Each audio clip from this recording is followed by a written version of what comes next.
Good morning বন্ধুগণ, সবাই কেমন আছো? আশা করছি সবাই খুব ভালো আছো, সুস্থ আছো। নতুন আরও একটা ব্লগ নিয়ে চলে এলাম। সকালে উঠেই দেখো কাজে লেগে গেছি, মাছ ধোয়ার কাজে। সকাল বলতে খুব বেশি যে সকাল তা কিন্তু নয়। সকালটা কাকে বলে? সকালটা বলে হচ্ছে ওই যে 5টা থেকে 6টার মধ্যে যদি ওঠা যায় তাহলেই কিন্তু সকালটা অনুভব করা যায়। তবে ওই সময়টা আমার তো আর ওঠা হয় না। আগে উঠতাম, বাট এখন তো উঠি না বললেই চলে। ইচ্ছা থাকলে উপায় নেই। এত মানার পরেও শরীর খারাপ কমে না। যদি না মেনে এই সমস্ত কিছু করে বেড়ায় তাহলে আমাকে আর বিছানা থেকে কখনোই উঠতে হবে না। ওই জন্যই আর কি একটু মেনে চলারই চেষ্টা করি। যাই হোক, ঘুম থেকে উঠে সকালের খুঁটিনাটি কাজ সেরে মাছ ধোয়ার পর্বটা কমপ্লিট হয়ে গেছে। বর বাজার থেকে মাছগুলো এনেছিল, কেটেই এনেছিল, জাস্ট আমি শুধু ধুয়ে নিলাম। মাছ তো এমনিতেই কাটতে পারি না, তার উপরে আবার শিঙি মাছ। তোমরা কি মাছ বলো? তোমরা অবশ্যই বলো। আমরা কিন্তু জিওল মাছও বলে থাকি, তবে শিঙি মাছটাই বললাম আজকে। শিঙি জিওল দুটোই বলি, যে যে নামে চেনে মাছকে। আমি তো মাছ সেইভাবে চিনি না। মাছ যেহেতু খেতে ভালোবাসি না, ওই জন্যই হয়তো মাছের নাম জানি না, আর জানারও চেষ্টা করি না। যে যেটার প্রতি আগ্রহী থাকে সে কিন্তু সেই জিনিসটার নাম জানার জন্য আপ্রাণ চেষ্টা করে, তবে আমার ওই যে ভালো লাগে না, ওই জন্য আর কি আমি জানারও চেষ্টা করি না। যাই হোক, মাছ টাছ ধুয়ে আমি একেবারে গা ধুয়ে নিয়েছি। গা ধোয়া বলতে বাসি নাইটিটা চেঞ্জ করেছি, গায়ে জল দিইনি, কেননা এখনও প্রচুর পরিমাণে জ্বর রয়েছে। তবে রান্না তো করতে হবে। কালকে তো বাসি পান্তায় দিন চলে গেছে, তবে আজকে তো আর যাবে না, আজকে একটু রান্না করতেই হবে। বর মাছ এনে দিয়ে গেছে, ওই জিওল মাছটাই করব। আর ঘরে রয়েছে মটরশুঁটি, অনেকগুলো মটরশুঁটি রয়েছে, সেই ভাইয়ের শ্বশুর বাড়ি থেকে দিয়েছিল, ওগুলো রয়েছে। আবার বর তার উপরে এনেছে।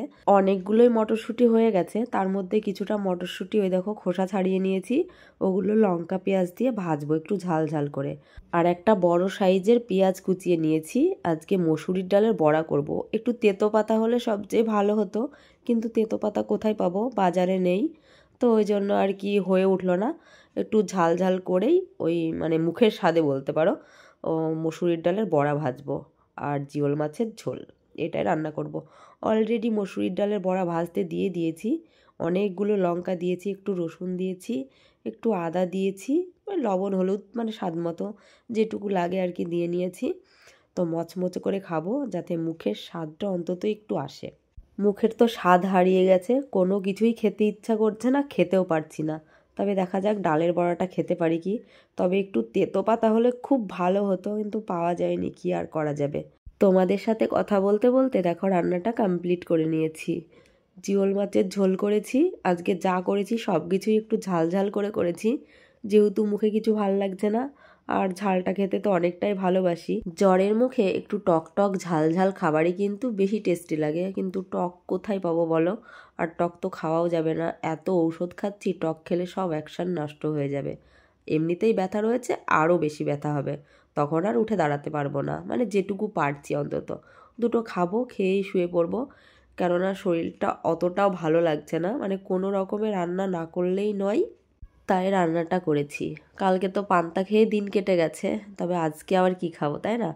কাল তো তাও পান্তাটা ছিল, আজকে তো সেটাও নেই। বর খেতে আসবে, মেয়ে খাবে, আমারও দুটো খাওয়া দরকার।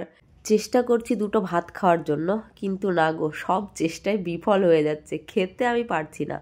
মাছের ঝোল তো একদমই ইচ্ছা করছে না। তবে এই জিওল মাছটা কিন্তু ভালোই বাসি, কিন্তু ভালো লাগছে না আজকে। এখন সন্ধ্যা গড়িয়ে এসেছে, ওই 7:30 মতো বাজে। এখন একটু চা খেতে ইচ্ছা করলো। সেই যে দুপুরবেলা দেখেছো, দুপুর বলতে তখন ওই 12টা মতো মনে হয় বাজছিল, তখন ওই যে একটুখানি ভাত খেয়েছিলাম, তারপর থেকে কোনো খাবারের দিকে ঘুরেই তাকায়নি। তবে এখন একটু চা খেতে ইচ্ছা করলো। অনেক করে আদা দিয়ে এই দেখো একটু চা বানিয়ে নিচ্ছি। আমি আর মেয়ে খাবো, বর নেই, ও কাজের থেকে বাড়িতেই আসেনি। দুপুরবেলায় খেতে এসেছিল, খেয়ে গেছে। বিকেলে যে বাড়ি আসবে এখনো পর্যন্ত আসেনি, প্রায় 8টা বাজতেই চললো, কখন আসবে কি জানি।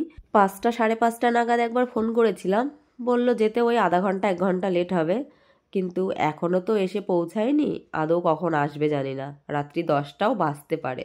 এই রাতে কখন এসে স্নান করবে বলো? ঠান্ডা ঠান্ডা পড়েছে, একদিন গরম লাগছে একদিন ঠান্ডা লাগছে, এইরকমই হচ্ছে। ওয়েদার চেঞ্জের জন্য ছোট বড় প্রায় মানুষেরই শরীর খারাপ করছে। এই ঠান্ডা জ্বর বিশেষ করে এগুলো, আর জ্বর যারই আসছে 5-6 দিনের কম আর কমছে না।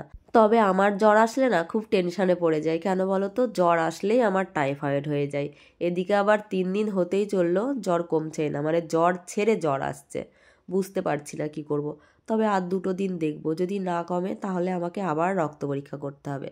রক্ত পরীক্ষা করতে করতেই শরীরের হাফ রক্ত শেষ হয়ে যাচ্ছে। এমনিতেই রক্ত কম, তার ওপরে কোনো ফল খায় না, মানে কোনো প্রোটিন জিনিসই আমি কিন্তু খাই না।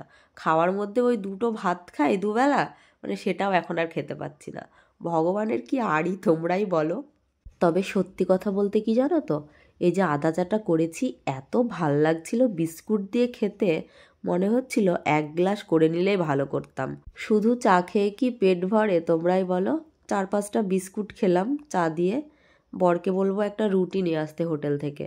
ভাত আজকে আমি আর ছুঁয়েই দেখবো না। আগে তো জিওল মাছটা বেশ ভালোই খেতাম, খুব ভালো খেতাম, মানে যে মাছে কাঁটা নেই সেই মাছগুলোই কিন্তু আমার খুব ভালো লাগতো খেতে, কিন্তু এখন সেই মাছগুলোও আর ভাল লাগছে না। মেয়ে ঘরের মেঝেতে বসে চা খাচ্ছে, ওকে আর বিছানার ওপরে দিইনি। কেন বলো তো? চা খাবে ঠিকই, মানে নজরটা থাকবে ফোনের দিকে। চাটা যদি বিছানার ওপরে ফেলে দেয় তাহলে আবার কি হবে? কে করবে এই সমস্ত পরিষ্কার? ওই জন্য ওকে নিচে বসেই খেতে বললাম। ও বলল দুধ চা খাবো, মানে গতকালকে দুধ দিয়েছিল, আজকে আর দুধ নিইনি। বলেছি দুধ কেউ খাচ্ছে না, আগের দিনকার দুধ ফেলে দিয়েছি, আবার কালকের দুধটাও রয়ে গেছে। ভাবলাম মেয়েকে চা বানিয়ে দেবো, চা বানাতে গিয়ে দেখছি দুধটা নষ্ট হয়ে গেছে, ওটাও ফেলে দিতে হলো। তারপরে শেষমেশ ওই যে আদা চাই করে নিলাম, আদা চা করে মা মেয়েতে খাচ্ছি। যদি দুধ চা বানাতাম তাহলে বরের জন্য রেখে দিতাম, কেননা ও তো ভালোই বাসে দুধ চা। আর আদা চা না অতটা ভালোবাসে না, তবে খেয়ে নাই, মানে কোনো কিছু বলে না।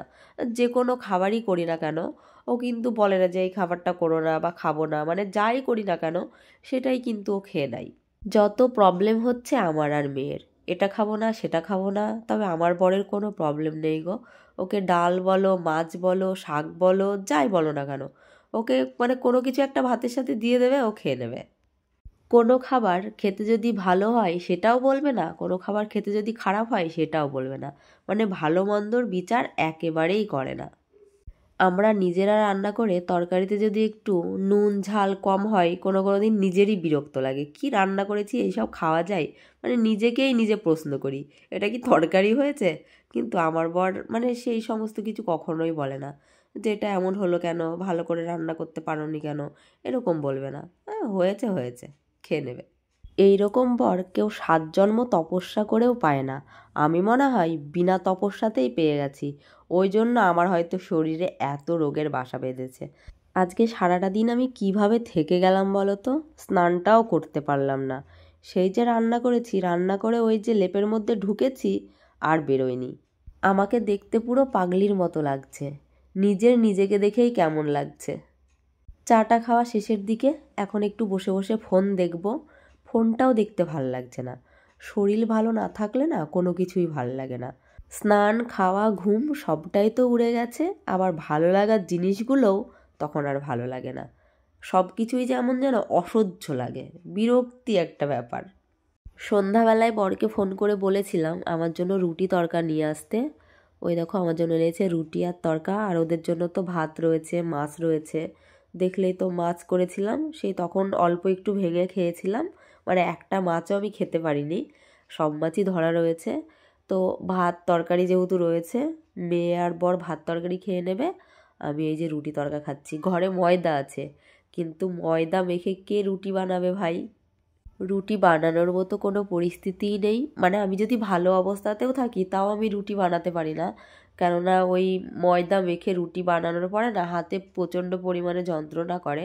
বেশিরভাগ অংশ মেয়ে কিংবা বর ময়দাটা মেখে দেয়, তখন আমি রুটি বানাই। তবে আজকে আর বরকে বলার সাহস হয়নি, কেননা এই সবে কাজের থেকে বাড়ি এলো, এসে স্নান করলো।